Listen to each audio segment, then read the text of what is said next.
Army BDR দিয়ে ওনাকে একদম নিরাপত্তা দেওয়া হচ্ছে, এটা নিয়ে আপনি কিছুটা অভিযোগ করেছেন।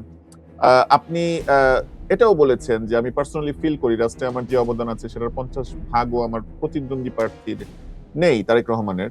সুতরাং আমি বিপুল ভোটে জয়ী হব। আমি একটা দল হিসেবে যদি খারাপ পথে যাই, আপনি অবশ্যই আমাকে সমাধানের জন্য উদ্যোগ নেবেন, এটা কখনো আমাকে অসম্মান নয়। আপনি নির্বাচিত হয়েছেন, ওয়াদা রাখছেন না, মানুষ কিভাবে আপনাকে জবাবদিহিতা করবে? আপনার কোনো প্রসেস আছে যে মানুষ এসে আপনাকে জবাবদিহিতার মধ্যে ফেলতে অবশ্যই। পারবে? জামাতে ইসলামের নির্বাচনী প্রচারণার ক্ষেত্রে একটি বড় অভিযোগ হচ্ছে যে অ্যাটলিস্ট বিএনপি তারেক রহমান দেশে নিয়ে এসেই বলেছেন যে Martin Luther king said I had a dream, I am saying I have a plan, এবং তারা কিছু প্ল্যান লিখিতভাবে বিভিন্ন জায়গাতে দিয়েছে। জামাত ইসলামের ব্যাপারে অভিযোগ হচ্ছে তাদের প্ল্যানটা আসলে কি, কিভাবে কি ঠিক করবে ওটার তেমন কোনো প্ল্যান নাই, লিখিত নাই, বলা নাই। আপনারা শুধু দুর্নীতির বিরুদ্ধে বলছেন, এবং জামাত ইসলাম কিন্তু দুর্নীতি নিয়ে কেউ প্রশ্ন করছে না, আপনাদের অনেকটা ট্রাস্টেড এই ক্ষেত্রে। কিন্তু এই প্ল্যানের জায়গা থেকে আপনাদের কি গবেষণাগুলো এখনো আপনারা প্রকাশ করছেন না, বা হচ্ছে না, বা কোথায় আছেন এই প্ল্যানগুলো নিয়ে? না, না, আমরা কিছু করছি না তা না। যেমন কিছু আমাদের কয়েকদিন আগেই ঘোষণা হয়েছে, আবার কিছু আসবে, স্টেপ বাই স্টেপ আসবে। আমাদের 11 দলীয় যে জোটটা, এটা 2-1 দিনের মধ্যে সবকিছু কনফার্ম হয়ে যাবে। এরপরে আমাদের আমির জামাত একটা ফোরামে ঘোষণা করবে। আর যে দলরা করছে বিভিন্ন পর্যায়ে, তারা তো আগেও করেছে, কিন্তু ঘটনা হলো যে তারা তো মানুষের সঙ্গে কথা রাখতে পারে নাই। যেমন একটা যিনি লিডার থাকবেন, লিডারের কিন্তু প্ল্যান থাকে না। একজন সিইও যা এমডি, তাদের প্ল্যান থাকে, লিডারের থাকতে হবে ভিশন।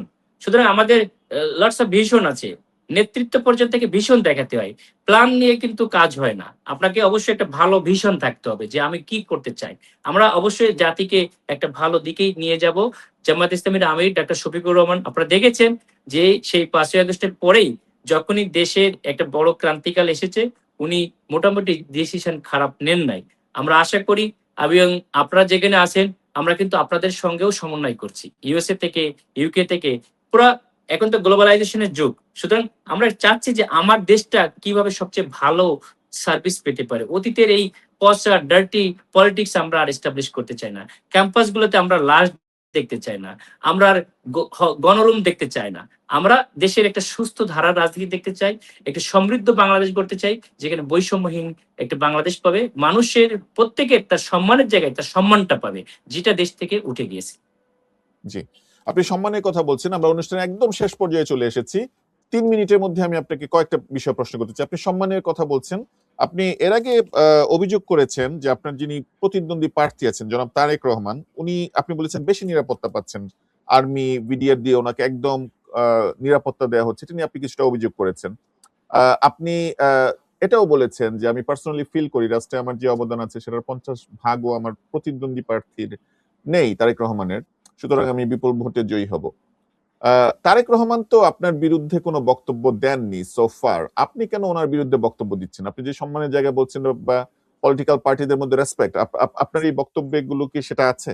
না, এখানে তো উইথ ডিউ রেসপেক্ট আমরা বলেছি, জাতি দেখেছেন যে একদিনে কিন্তু শেখ হাসিনা ফ্যাসিস্ট হয় নাই, একটা মাধ্যমে তিনি হয়েছেন। তিনি একটি পুতুলের মতো ছিলেন, কিন্তু বিভিন্নভাবে যে বিরোধী দলের দমন নিপীড়ন, এটা কিন্তু সরকারি বিভিন্ন বাহিনীর মাধ্যমে, একটা প্রোপাগান্ডার মাধ্যমে হয়েছে। যেখানে যে সকল বাহিনীর সদস্য সেখানে ইনভলভ ছিলেন তা না, মাত্র গুটি কয়েক লোকের জন্য টোটাল বাহিনীর প্রতি একটা, মানে বলতে পারেন যে মানুষের প্রতি একটা খারাপ ধারণা চলে, মানুষ একটা খারাপ ধারণা পোষণ করে। সো এই জায়গাটা যখন জাতি কোনো ক্ষেত্রে কোনো দিকে চলে যাবে, সেটা অবশ্যই আপনাকে তুলে ধরতে হবে। আমি খারাপ কাজ করেছি বলে আপনি বলতেছেন না, কিন্তু আরেকজন যে বলবেন না তা না, আমি আরো বেশি খারাপ দিকে যাব, আমি ধ্বংসের দিকে যাব, তারপরে বলবেন, আই থিঙ্ক এটা না। আমি যদি খারাপ দিকে যাই আর আপনি যদি আমাকে নক করেন, তাহলে অবশ্যই আপনি আমাকে সেটা ভালো পথ দেখছেন, আমাকে খারাপ বলছেন, আমাকে অসম্মান করছেন না, আমাকে আরো উপকার করছেন। আমি কিন্তু একই সঙ্গে বলেছিলাম, জনাব তারেক রহমান যখন পায়ে কদমমুচি করতে যাচ্ছে, তখন তিনি ওনাকে সরিয়ে দিয়েছেন, এবং আমি কিন্তু সেটাও অ্যাপ্রিসিয়েট করছি। দল হোক, একটা স্বচ্ছ ধারা রাজনীতি হোক, প্রত্যেকের জন্য একটা লেভেল প্লেইং ফিল্ড হোক। অতিরিক্ত ভাবে যখন কোনো কিছু হবে, তখন মনে করবেন এটা কোনো কোনো ক্ষেত্রে চাটুকারিতার পর্যায়ে পড়ে যায়।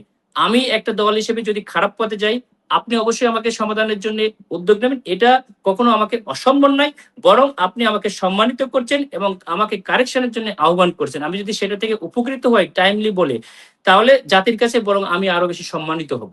সুতরাং এটাখানে আমি তাকে যে হেয় করার জন্য বলেছি, নট লাইক দ্যাট। আমি সেটা বলার পরে বরং আপনারা দেখেছেন যে সেই ক্ষেত্রে অনেক ক্ষেত্রে কারেকশনের দিকে এসেছে এবং জাতি এটাকে অ্যাপ্রিসিয়েট করছে। জি। ৫ বছর পরে আপনি নির্বাচিত হয়েছেন, ধরে নিচ্ছি।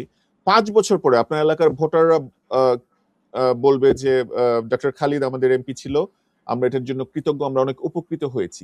কি করবেন? একদম সংক্ষেপে বলবেন। কি করবেন যে মানুষের কাছ থেকে এই স্টেটমেন্টটা ৫ বছর পরে আপনি পাবেন? আমরা আমাদের কথার মধ্যেই অলরেডি বলে ফেলেছি। আসলে এই দেশের মানুষের এই যে সংসদ যারা হয়, তাদের কাছে খুব যে অতিরিক্ত পরিমাণে চায় তা না। যেমন ধরেন একজন এলিট সোসাইটির যে বোন, উনি বলেছে যে, "না, আমি আমার এই গুলশানে আমি ভালোভাবে চলতে চাই।" এইটুকু তার সিকিউরিটি এনশিওর করে। এটাই তার জন্যে বিশাল কিছু দেওয়া না। এটাই সে চায়। একটা কোম্পানির গ্রুপের সঙ্গে ধরেন ২ দিন আগে আমি বসলাম। তিনি 75% এর মালিক, আর একজন হচ্ছে 25% এর মালিক। কিন্তু 75% এর মালিক যিনি, তিনি কার্যত সেখানে কোনো সম্মান পান না, বা 25% মালিক যিনি, তিনি প্রকৃত মালিক হয়েছে। আমার কাজ হবে 75% যিনি মালিক, তার অধিকারটা দেওয়া। তখন তার জন্য আমার খুব অতিরিক্ত কিছু করা যাবে না। এই যে তার অধিকারটা ফেরাই দেওয়া, এবং এই এলাকার যে সিকিউরিটি যে সার্ভিসগুলো আমি বললাম, সিকিউরিটির কথা, সন্ত্রাস দমন, মাদক দমন, এই এলাকার মানুষগুলোর জন্য যে ওয়াদা আমি করেছি, এগুলা যদি সঠিকভাবে আমরা এনশিওর করতে পারি, তাহলে ৫ বছর পরে তারা ৫ বছর পরে কেন, তারা সারা জীবন আমাদেরকে মনে রাখবে। আমাদের অনেক নেতৃবৃন্দ আছে যে মানুষ তাদেরকে সারা জীবন মনে রাখছে। ভবিষ্যতে আমার যেহেতু ইয়ং মানুষ, আমার তো অবশ্যই প্রচেষ্টা থাকবে এই এলাকার মানুষের জন্য এমন কিছু করা যে আমি আপনি না যদি আপনার থাকতে পারি, ওয়াদাগুলো কিন্তু না রাখেন, আপনি নির্বাচিত হয়েছেন, ওয়াদা রাখছেন না, মানুষ কিভাবে আপনাকে জবাবদিহিতা করবে? আপনার কোনো প্রসেস আছে যে মানুষ এসে আপনাকে জবাবদিহিতার মধ্যে ফেলতে অবশ্যই পারবে? আমি তো সেটা কি? আমাদের তো এখন আমি ৭ দিন আগে যে কথা বলেছি, আপনি এখন জবাব দিতে আমার কাছে কিছু নিতে পারছেন না? তাহলে মানুষ কেন পারবে না? অবশ্যই পারবে। এবং জামায়াতে ইসলামী একমাত্র দল মানে যাদেরকে আপনি কি প্রতি কোনো মাসেই টাউন হল জবাবদিহিতা করবেন? করতে আপনার এলাকার সাথে রেগুলারলি বসবেন, মানুষের সাথে তাদের কথা শুনবেন? অবশ্যই, কেন নাকি না? প্রসেস বিল্ড আপ আমি করবেন যেন আমার আপনাকে এলাকা সরাসরি জিজ্ঞেস ভিত্তিক এই কর্মসূচিগুলো বাস্তবায়ন করার জন্যে একটা ইউনিট ভিত্তিক কাজ করব। ধরেন প্রতি ৫০ জনের মাধ্যমে একজন যেন সেই এলাকাগুলোর মানুষগুলোর খোঁজ নিতে পারে। এরকম ভাবে আমি ভাগ করেছি। এবং আশা করি নির্বাচনের পরেও এই টিমটাকে আমি অ্যাক্টিভ রাখবো এবং তাদের খোঁজ খবর রেগুলার আমি রাখবো, এবং রাখা এটা জামায়াতে ইসলামীর তাদের প্রত্যেক নেতৃবৃন্দ এটা তাদের একটা দায়িত্ব বলে মনে করে। এটাই ইসলামের সুন্নাহ। কারণ এই মানুষগুলা যদি আমাকে নির্বাচিত করে, এই মানুষগুলোর ফকের জন্য তাদের কাছে জবাবদিহিতার থেকে আল্লাহ তাআলার কাছে আমাকে জবাবদিহিতা করতে হবে। এই মাথায় নিয়েই তারা এই মাঠের ময়দানে নামে। সুতরাং তাদের কাছে জবাবদিহিতা বা আপনার কাছে জবাবদিহিতা থেকে আমি যেন মরার পরে আল্লাহর কাছে জবাবদিহিতায় আমি হেরে না যাই, এটা নিয়ে আমাকে বেশি কাজ করতে হবে। আমাকে তাড়নার মধ্যে থাকতে হবে। আপনার কাছে জবাবদিহিতা বা লোক দেখানো জবাবদিহিতা, এটাকে আমি মুখ্য মনে করছি না। মুখ্য মনে করছি এই লোকগুলার দায়িত্ব আমার সামর্থ্যের মধ্যে সর্বোচ্চ চেষ্টা করেছি কিনা, এটা যখন আল্লাহর সামনে আমাকে জবাবদিহিতা করতে হবে, তখন আমি পার পাবো কিনা।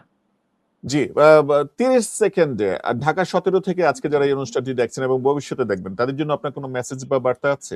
তাদের জন্য এই বার্তা হচ্ছে একটাই, যে আগামীতে একটি ঐতিহাসিক নির্বাচন অনুষ্ঠিত হবে। অনেকে বিভিন্ন বিভ্রান্ত হবেন না। তারা আগামী ইলেকশনে এগিয়ে আসবেন। একটি সৎ যোগ্য নেতৃত্ব সবাই ভোটের মাধ্যমে নির্বাচিত করে দেশকে পুনর্গঠনের যে সুযোগ এসেছে, এই সুযোগে অংশগ্রহণ করা থেকে কেউ যেন বিরত না থাকে, এবং হা ভোটকে বিজয়ী করে জুলাইয়ের অসমাপ্ত কাজকে যেন সম্পন্ন করে, এই আহ্বান রাখছি। Thank you so much, doctor Khaliduzzaman. এর মোস্ট ওয়েলকাম। আসসালামু আলাইকুম।